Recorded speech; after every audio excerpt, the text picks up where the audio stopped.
Hi, it's Fiestaro. Hello, all signs. So, okay. Emosyon ni person mo ngayong darating na week. Okay, syempre, pagdating sa'yo. Alangan naman, di ba? So, okay, syempre, before tayo mag-start, kung hindi ka pa nakakapag-subscribe, please do subscribe and hit the notification bell para lagi po tayo maging updated sa mga mangyayari pa lang, okay? And syempre, oo, kung may tanong pagdating sa private reading, message lang po sa akin pong FB page for more information. Oh, 'di ba? And ganun rin pagdating kay perception of light. Ha? Okay, thank you. Oo, kung mga nagfa-follow kayo, thank you. Sa mga hindi pa, thank you na rin. Oh, 'di ba? Okay. And yeah, pagdating dito sa ating all-in-one evil eye bracelet, yan, ganyan siya. This is handmade with love. O, di ba? Yes, oo. Dito mismo, oo, ginagawa, oo, sa aking bahay. Okay. And yeah, kung may mga tanong po no pagdating dito, message lang po sa akin pong FB page para sa ibang details. And ganun rin po dito sa ating Evil Eye Ring. Okay? So, let's start all signs. Okay. So, Aries through Pisces tayo. Emosyon ni person mo ngayong week pagdating sa'yo. Okay? So, Aries. Anong emosyon niya ngayon? Ngayong week. Oo. Ngayong week, anong meron pagdating sa emosyon sa'yo? Judgment in reverse, the world. Di maintindihan itong taong ito. Oo. 1 minute, ayaw na. 1 minute, gusto pa. May unfinished business, pero parang totally kino-close na niya yung door niya for you. Okay? And pwede kasing hindi mo rin na pinapansin. Parang, oo, yes. Actually, ito talaga yung gusto. Communication.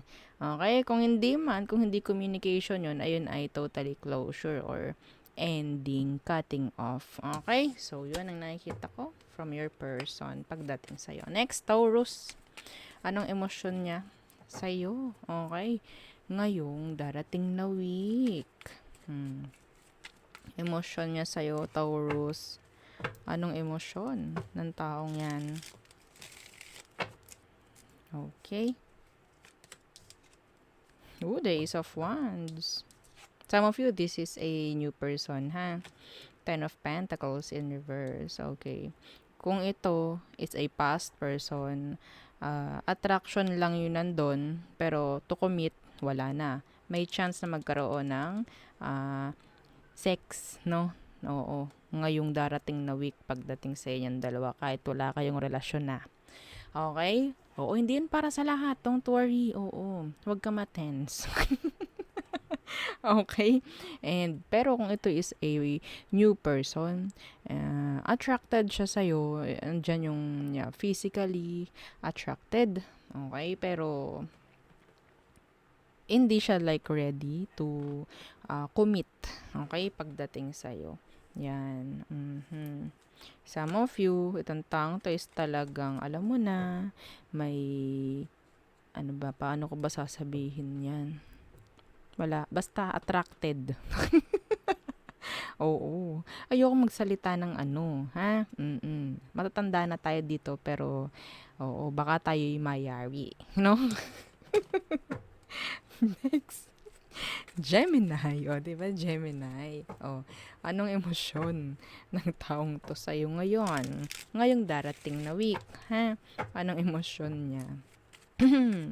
Ano na ang emosyon ng taong to sa'yo ngayong week na parating? Gemini. Date of Pentacles. Some of them, busy sila sa work or focus sa work. Yeah, the Seven of Wands. Tinatry ng mga to na talagang hindi ka isipin. Parang, yeah, there's tension here. Okay, so parang ayaw nila ng kung gagawa man ng effort or kung gagawa ng action, ayaw nila nung parang marireject or what. Andyan yung talagang tinutulungan niya yung sarili niyang hindi ka ah, maalala, ganyan. Okay? There's tension. Kung may gusto siyang gawin, may takot. May takot siya, may kaba. Parang ganyan. Okay? Next. Cancer. So, cancers, ang emosyon ng taong iniisip mo by next week pagdating sa'yo. Okay? The Four of Wands. Ooh, the Justice in reverse. Hey! Okay. Gusto nito ng relasyon. Sa totoo lang. Pero may justice in reverse. Okay? So, pwedeng malito, mali, mali, mali. Parang ganyan.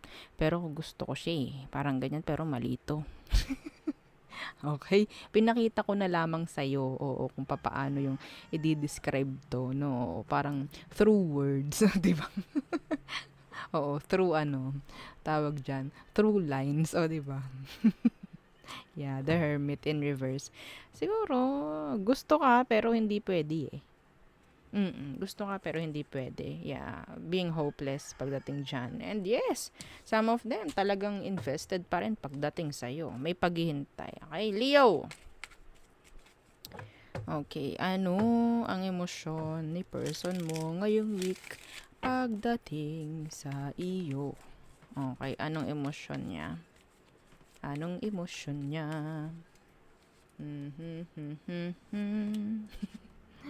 Eight of Swords.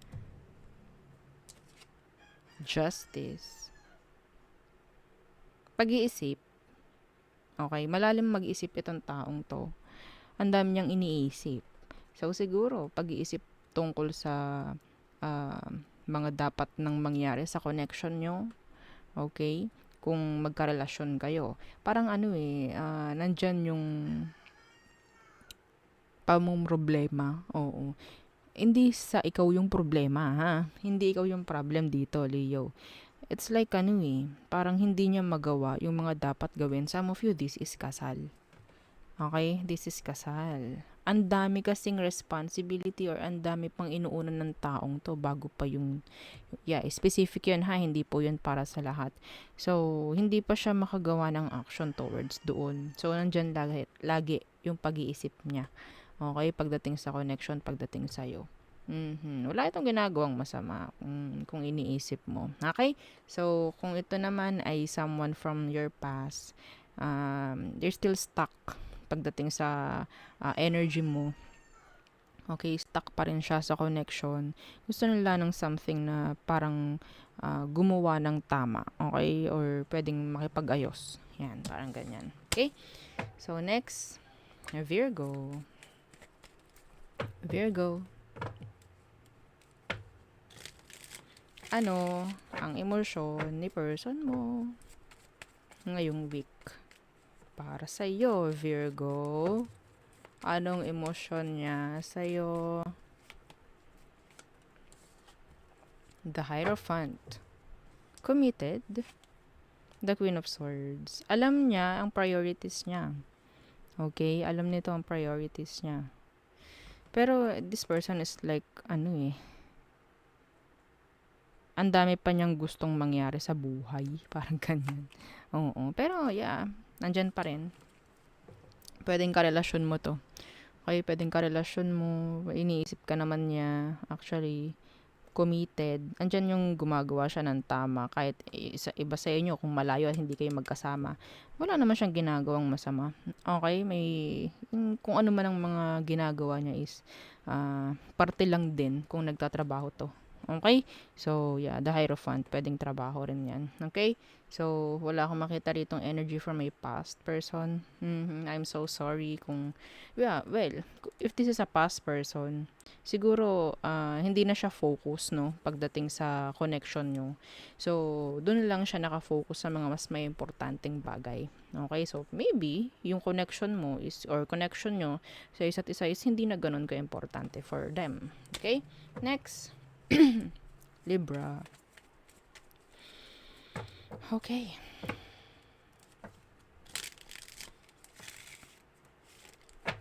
Libra.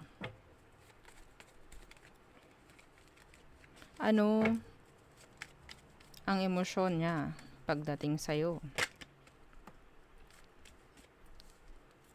And, okay. The Eight of Swords. Feeling stuck. The Hermit in reverse. Gusto na niyang may mangyaring pagbabago. Okay, may gusto na siyang like mangyari. Kung stuck siya, gusto na niyang makaalis dun. Gusto niya makaalis. Okay? Yeah, the Six of Pentacles. Some of you, yung forgiveness lang or connection or communication lang ang isang makapagbibigay sa kanya ng susi, no? Para maalis yung kadena sa kanya pagdating sa'yo. Yeah, they feel stuck. Okay? Andyan pa rin yung pag-iisip niya sa'yo. Gusto kong makausap, actually. Ganyan siya. Every time, or sabihin natin, lalo na pag sumasapit na ang gabi, lagi kanyang naiisip. Okay? So, may mga energy rin itong taong ito na parang panghihinayang pagdating sa'yo. Okay? Next is his Scorpio. Scorpio. Ano ang emosyon ni person mo by next week? Anong emosyon niya, 'di ba? Okay.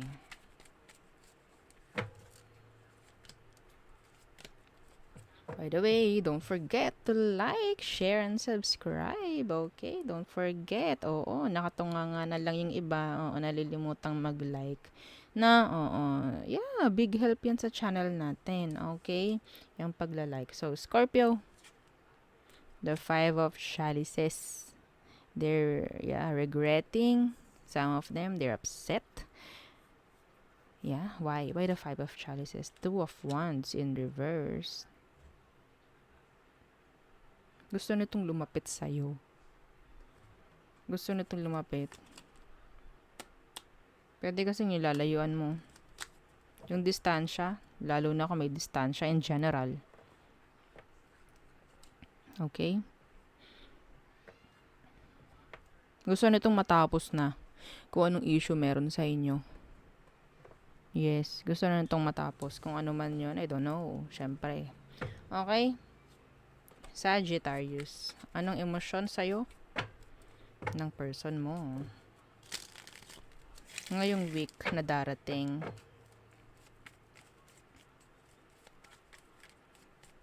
Okay. Nine of Chalices in reverse. They still want you. Okay? Yeah, the Judgment. They want to make a repeat. They want to come back. Oo. Gusto nila ng pakikipagbalikan. Pero wala silang gagawin. Walang actions coming from them. Okay? So, para lang siyang blueprint na hindi parang mangyayari. Okay? Parang nakaplano lang pero hindi gagawa ng paraan. Okay? So, yun. Next. Capricorns. Anong emosyon sa'yo ng person na iniisip mo ngayon?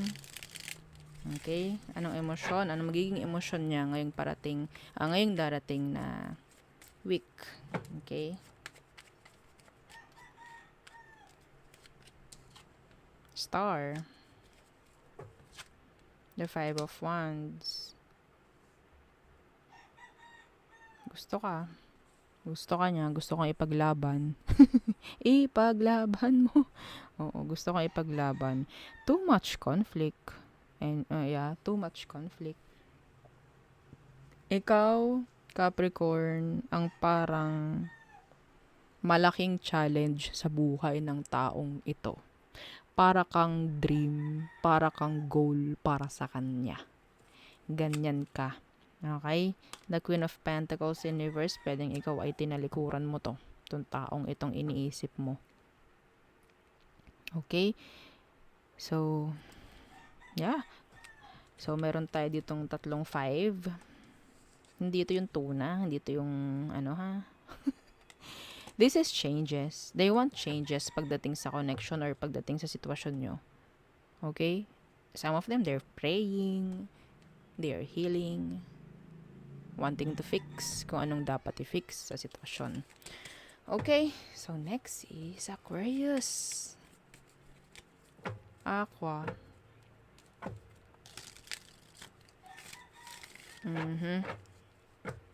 Aquarius placements. Anong emosyon by next week ng taong iniisip mo ngayon pagdating sa'yo?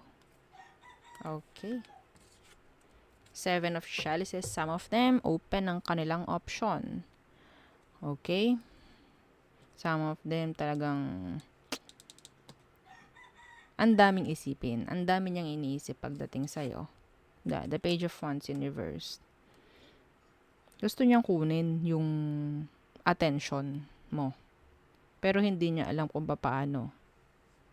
So, may pag-iisip nga. Okay, yeah, the Justice is here. So, pwedeng meron siyang gustong gawing action para may mangyaring maganda sa sitwasyon. Pero, gulong-gulo siya. Hindi malaman. Ang daming plano. Sa sobrang dami, hindi na maisagawa. Opo, oo. Ganun nga. No, oo, the Hangman. Wala nang magawa. Sa sobrang dami, na 7 of chalices, hindi na magawa eh. Hindi na alam kung paano, anong uunahin. Ang dami niyang gawa, ang dami niyang plans. Actually. Diba? Okay, next is Pisces. Pisces. Ano ang emosyon sa'yo ng taong iniisip mo ngayon by next week? Ano magiging emosyon niya? Pisces. 7 of Swords in reverse. Opening up. The King of Pentacles. Alam nilang hindi mo sila tatanggapin. Alam na nila yun, oo. The King of Pentacles in reverse, wala pong pagbabago pagdating sa taong ito. Okay? Ganun pa rin sila. Kung paano mo sila nakilala noon, ganun pa rin sila hanggang ngayon. So, wala akong nakikitang ibang message para ma-surprise ka. Oo, wala eh. Ganun pa rin sila. Yeah, the 6 of chalices in reverse. So, diba? Energy to ng past na wala pa rin pinagbago. Walang pinagbago. Okay? So, nandyan pa rin yung burden, nandyan pa rin yung for them, pwede kasing hindi nila alam ang gagawin. Okay? Hindi nila alam ang gagawin, pero nandoon yung mga signs. Okay? Nandoon yung mga signs, hindi lang nila talaga tinitingnan. Okay? Yeah, the 8 of chalices in reverse. Alam ng taong to na may mga responsibilities pa siya sa'yo eh. Pero, yun nga, nagpupulag-pulagan sila. Nagpipingi-pingihan. Okay? So, oo. Alam niyo na, patay mali siya. Parang ganon. Okay? So, yun po ang ating reading for you. Pisces. Okay? And yeah, all signs, yun ang ating reading for you. So, again, don't forget to like, share, and subscribe, and follow our FB page. Thank you. Bye!